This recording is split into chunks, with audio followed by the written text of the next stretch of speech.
friends, and welcome back to Vic's Sewing Corner. So I am extraordinarily happy right now because I just got a big online order from Joann's Fabrics. So right here, this is probably about 8 yards of fabric. I also got some beeswax to line my thread to make it more historically accurate, and a metal thimble, more historically accurate. Also, my plastic thimble just does not fit. It is even too big for my thumb, so it's gonna be very helpful. Middle finger, actually. So we're going to be having lots and lots of videos coming up. As you can see right now on my dress form, I have an apron, I have a pinafore apron underneath that, I have a petticoat, bum roll, pockets, shift, and fichu, and then cap. So what I want to be making is a new shift because the one I made was my first time ever making one, and it's just too short. It comes a couple inches above my knee, and I'd like mine to come a couple inches below my knee. So that's gonna be what this video is. Then my next video coming out is probably gonna be a skirt. So an 18th century skirt. This also applied to like a petticoat or an outer skirt. I already have my petticoat, but it's gonna be essentially the skirt that like has ties that comes around the front and then around the back, and then you have the slits to access your pockets. I'm also going to be attempting to make some sort of jacket or short gown, perhaps, to finish off my outfit. With the leftover fabric, I'm sure I can find some other sewing projects to do. I'm thinking maybe some skirts, more modern, like 40s aesthetic. So look out for all of these upcoming videos. I'll be trying to post once a week, but if a project takes a lot of time, then obviously it might be every 2 weeks. But if you want to be notified when I make a new video, please hit that notification bell and subscribe to my channel. So without further ado, let's get into the video. So the first step to making this shift is to take my measurements and to draft a pattern. So this is a book that I'm using to help me, Making Working Women's Costume.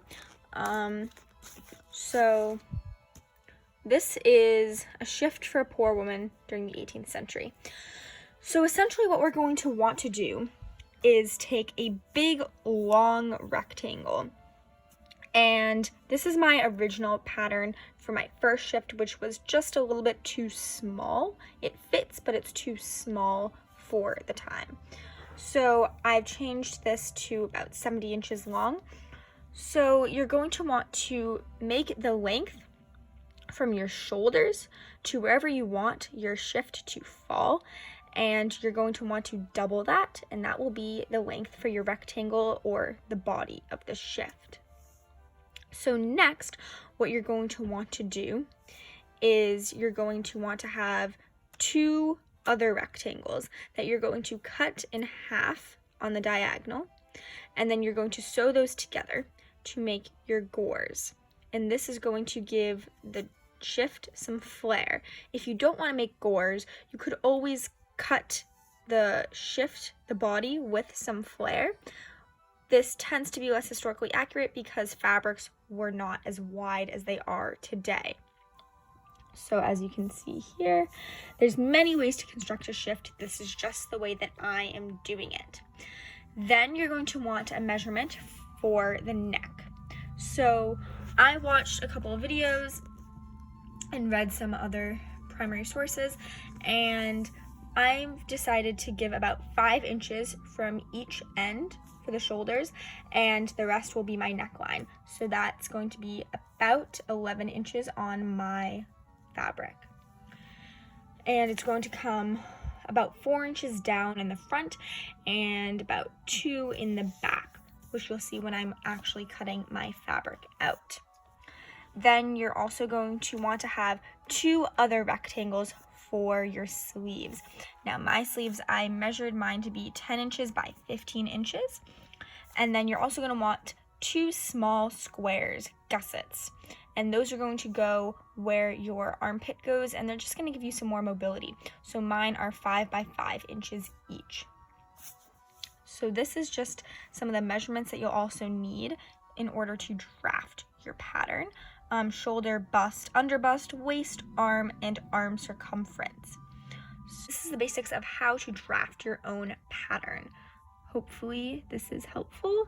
I'm also going to link some great resources down below in the description. So my first step is to unravel my fabric, and I want this to be about 70 inches in length, so that it'll be about 35 inches each side. So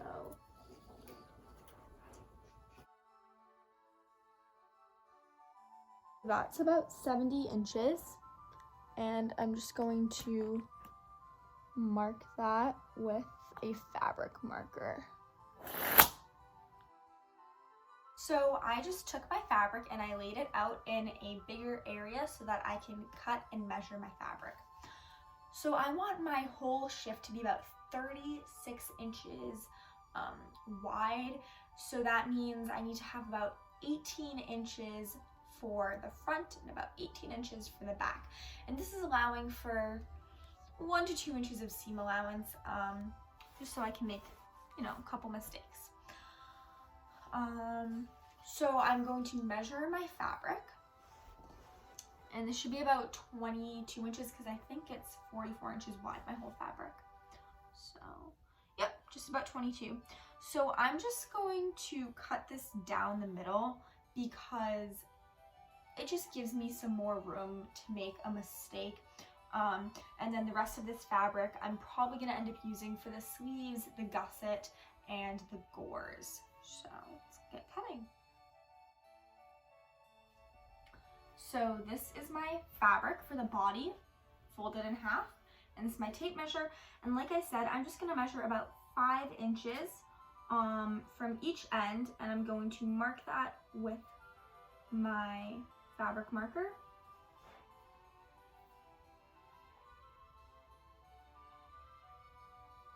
And then the rest is going to be where my neckline is. So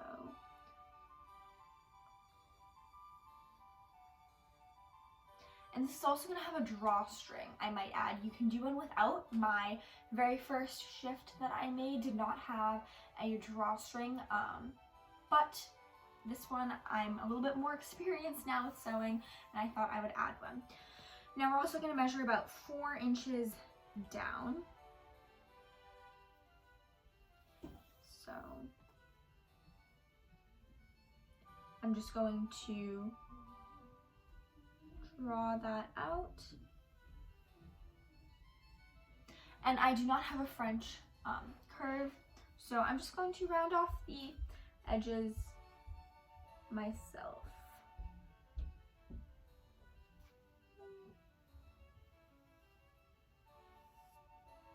Okay. And now I'm going to cut that out.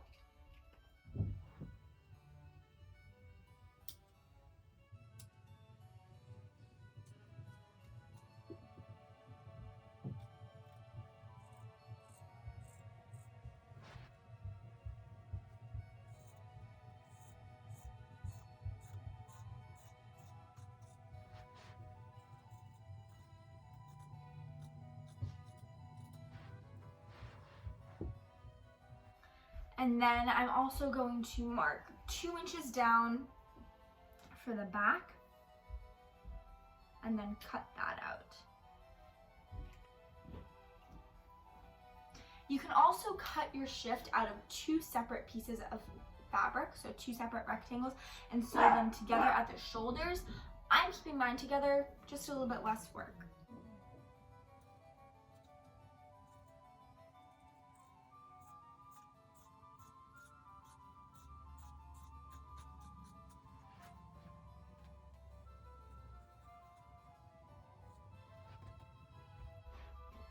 And there we go. I might want to add, you should probably save that piece of fabric if you don't want to waste anything. These can be made for the gussets, which are only going to be about 5 by 5. So this should definitely be enough fabric. So now that we have the basic part of our body constructed, I'm going to make my gores. Now for this, you can really place them anywhere. I'm going to have mine come up to just about here. So that's where it's going to start to flare out. And that's just because I kind of want a really wide, flowy shift.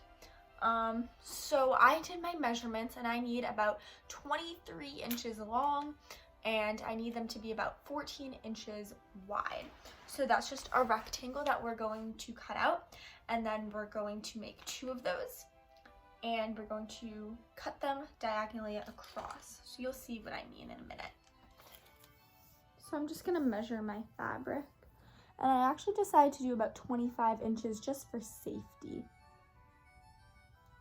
I'm just gonna mark that out. And then I wanted mine to be about 14 inches long.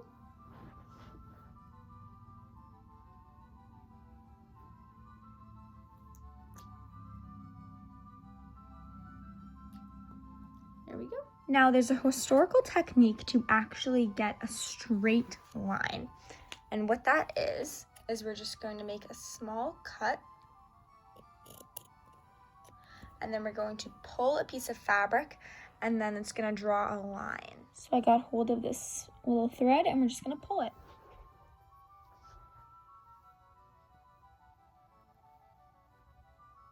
And it can be a little bit difficult to get this thread, but it's going to give us a nice straight line. Now all I'm gonna do is just kind of line this up with my fabric, measure again, and then just cut the same exact dimensions and shape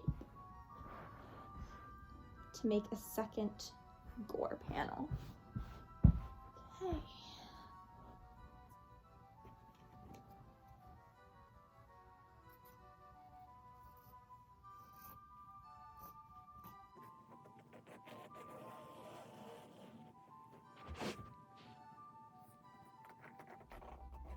So now what we're gonna wanna do is just draw a line from one end to the other.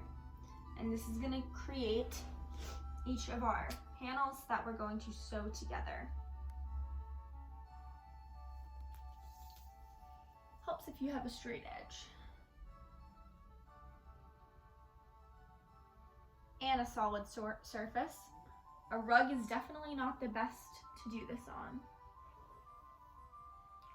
And then we're just gonna cut that, and then we're gonna sew the right sides together. So I just want to put in a little disclaimer that I actually measured incorrectly for this first kind of rectangle. I wanted my gores to be 14 inches wide, so I measured 14 inches of the rectangle. Now I should only have done 7 because when I'm gonna sew them together, that's gonna make 14. So if you see this, this is 14 right here. I'm gonna sew these together. Now that's 28. So, a little bit of fixing to do. So, when you cut these out, this is what you're gonna be left with, 2 triangles. So, I'm going to lay these down. I'm gonna put the right sides, or the straight sides together. I'm gonna pin this in place. So, just gonna wanna, we're gonna wanna fold them.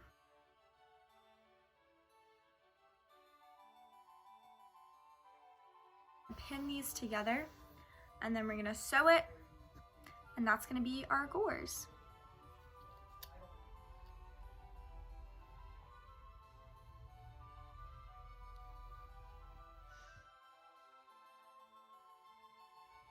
So for the first time ever, I'm going to be sewing with waxed thread.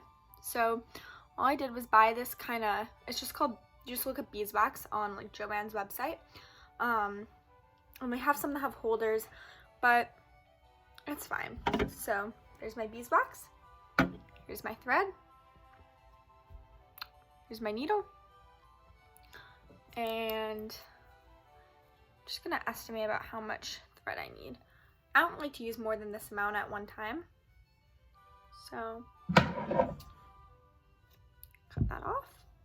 And I've never done this before, so I mean, look, I might not be perfect at it, but seems pretty self-explanatory, right? Just run it through the wax a couple of times. And this strengthens the thread, especially if you're using like linen thread. Mine's cotton, but this is just what they used to do in history, because a lot of the time if you wanted a garment that was more structurally sound. So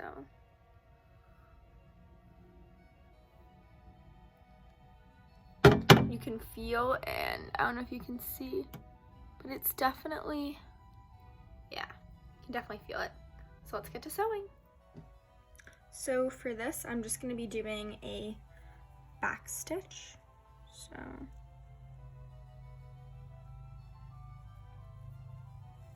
oh yeah, you can definitely feel it. Oops. You can definitely feel the difference in the thread with sewing, like putting the thread through the fabric. So just gonna back stitch that into place.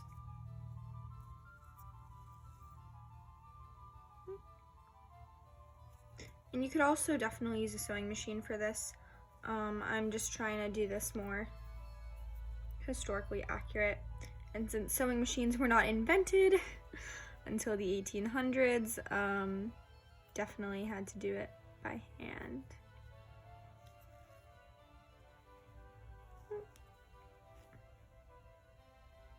Great.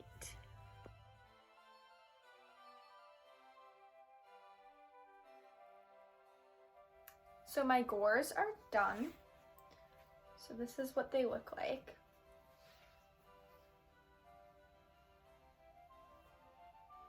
And now the next step is to sew them onto our body of our shift. And you can kind of see in the background, that is my current shift hanging up right now. I'm kind of using it for reference to make this one. Okay, so now that I have the body of the shift laid out and one of the gores, I am going to put right sides together of the one side of the triangle and one side of the shift, and we're just gonna pin this in place, and then we're gonna sew them together.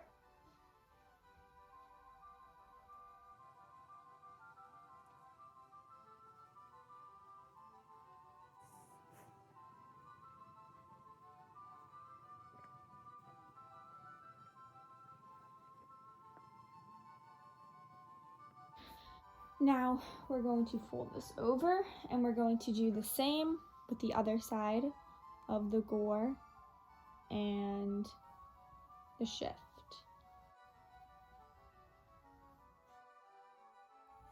Just like when sewing the gore together, we're going to do a back stitch to sew this onto the shift. Oops.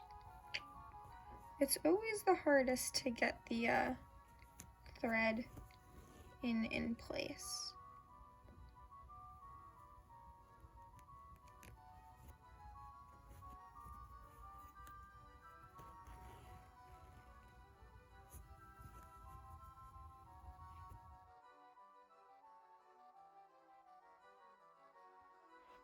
Now I'm gonna do something a little different than what a lot of people do. I have trouble like hemming finished like product skirts.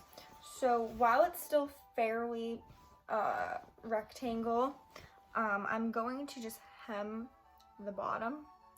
And I'm only gonna do about a 1/4 inch hem. I'm gonna do a rolled hem on the bottom. So Also, this is what it looks like so far with one side panel gore in. This is the right side. So, yeah. So I'm just gonna take some fabric, roll it down. My guess would be this is about 1/8 of an inch. And then we're going to just fold it one more time. And then we're gonna pin that in place. You can also do a rolled hem as you go, like as you sew, but I like to pin my stuff in place first, or baste it. So just gonna pin my hem in place and then I'll sew that together. So right now, this is how it looks. I have pinned in place my hem and I'm gonna sew that. Okay, so for this, what we're gonna wanna do is whip stitch it into place. And that is because we're doing a hem. So we don't really want there to be a super visible seam. Oops.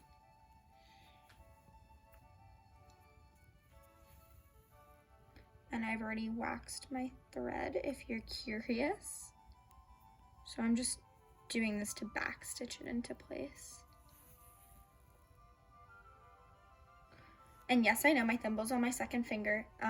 That's just because that's how I personally like to, even though it's supposed to be on your middle finger.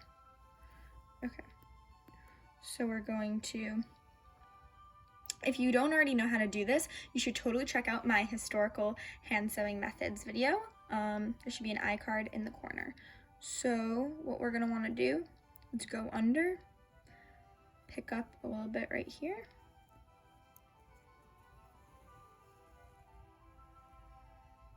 and there we go.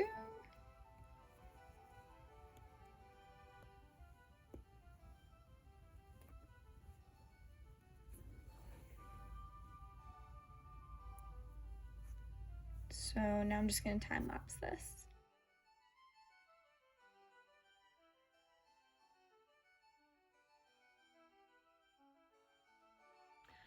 Okay, so I have now hemmed the bottom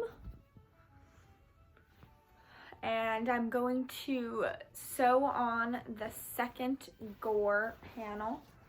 So this is how it looks right now, and I have to sew the second gore panel on, and then I will have a finished body of it, and I'll just have to work on the sleeves and then hemming the neckline and also the drawstring for that. So I'm gonna just pin this in place and sew it, and because I've already recorded that, we're just gonna skip to when this is all put together. So this is with the gores in, and I still have to sew the sleeves on and everything else. I have my fabric here, and it's just what's left of what I cut for my shift, and I'm just going to measure 15 inches down and mark it. I'm going to measure 11 inches across.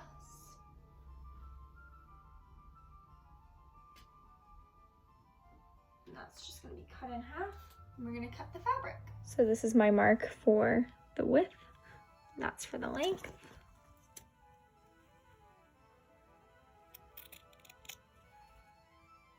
So we're going to make our underarm gussets with this piece of fabric. So we're just gonna mark out 5 by 5.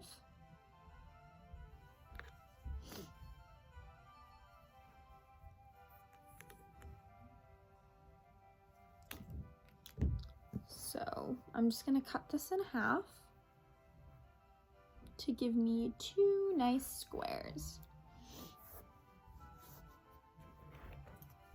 And you can use the drawstring method if you want to get a clean like line I'm not super concerned with that, so we're just winging it.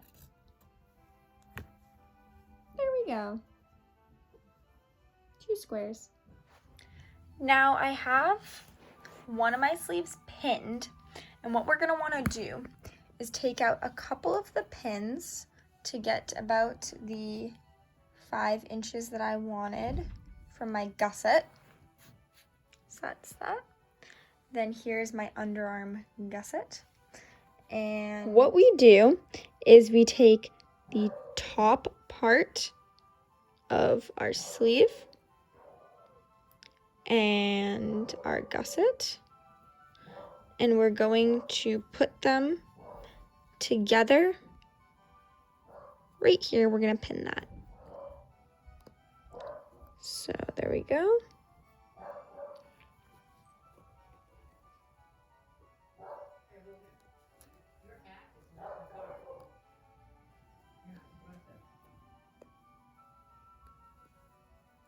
So what we're going to want to do is take this part of the gusset, so the bottom of the square, and we're going to pin it to the other side of the sleeve.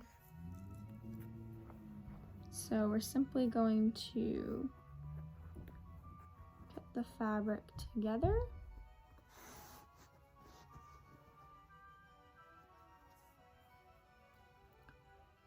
And we're going to pin them in place. Then we're going to sew this and the rest of the sleeve, and then it will be ready to be attached to the body of the shift. I also decided to pin this down so that I can hem the sleeves with just a nice rolled hem. And I'm just going to do a felling stitch for the hem of the sleeve. Just gonna back stitch that into place.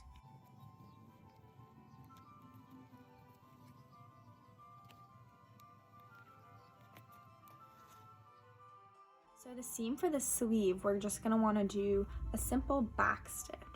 So I started with the thread that I had for doing my hem. So I'm just gonna back stitch it in place actually.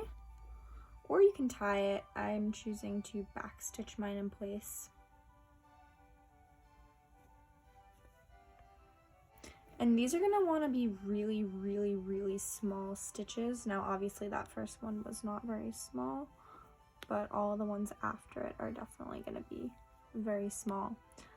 The goal would be about 20 to 30 stitches per inch. So yeah.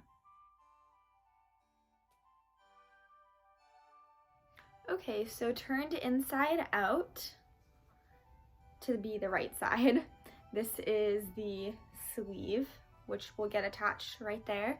And some information is hand sewing this whole sleeve probably took me about an hour, whereas on a sewing machine it would take me about 2 minutes. So just keep in mind that if you want to hand sew, this whole project is definitely going to take up a full day, if not 2 days. So you also want to keep your stitches really, really small. Like I said, about 20 stitches per inch is about the biggest they can be, which is definitely very time consuming and difficult. So okay, so this is my body of my shift inside out, and I have the sleeve also inside out. So what we're going to want to do is line up the top of the sleeve. So the underarm gusset is the bottom, so the top of the sleeve to the shoulder.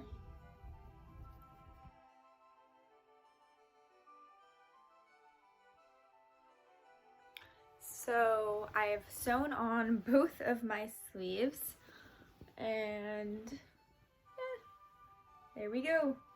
So as you can see right now, I'm wearing my current shift, just a little too small, didn't put a drawstring here, so it's I guess sort of a mock-up, because I didn't really get enough fabric to do a proper mock-up, so yeah. One of our last steps is we're going to hem our neckline with a rolled hem, and then you can either leave it that way or you can put a drawstring on the neckline so that you can cinch it in. So that's what I'm going to do. So let's get in. So to make the casing for our neckline, if you want to do a drawstring neckline, what I'm going to do is just take a white piece of fabric, and I kind of draped it over the neckline, and you can kind of feel the outline. What I'm going to do is I'm going to mark the outline about an inch down from the hem, like that, and then we're going to sew that on. So I have them cut out, and now we're just going to attach the corners of them together, and then we'll fold them down and sew them to make a casing, and then we'll make 2 eyelet holes and put in a piece of bias tape or really anything that you can use as a drawstring. So this is the casing so far for the neckline. So I'm just going to simply fold in a little bit on each side, and then we're gonna sew that down.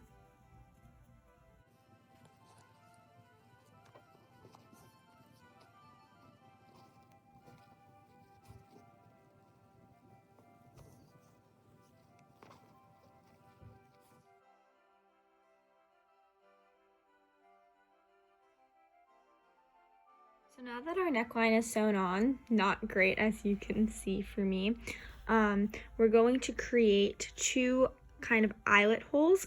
Now if you have an awl, that would be great. All I have is a pair of scissors, so I'm just gonna cut and then I'll kind of make an eyelet hole.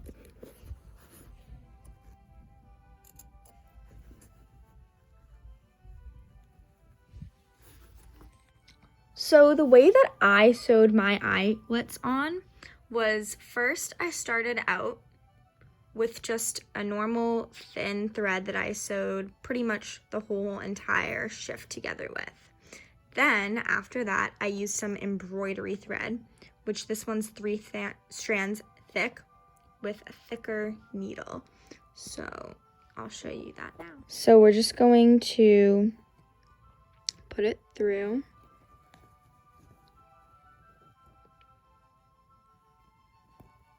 Just kind of secure that in by looping it through a couple times. There we go. And now I'm just going to go around, and every time I go, I'm going to knot it through. And I don't know if this is like the correct way to make an eyelet hole. This is just the way that I was taught.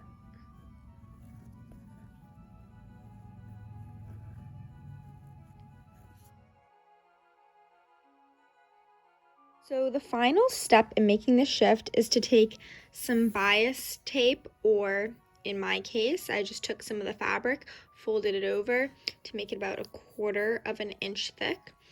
And then what you're gonna wanna do is take a safety pin, and you're gonna wanna just put this on the end of the fabric.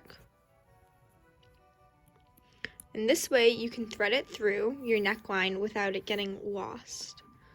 So it's gonna be a little difficult because it's tight for me, but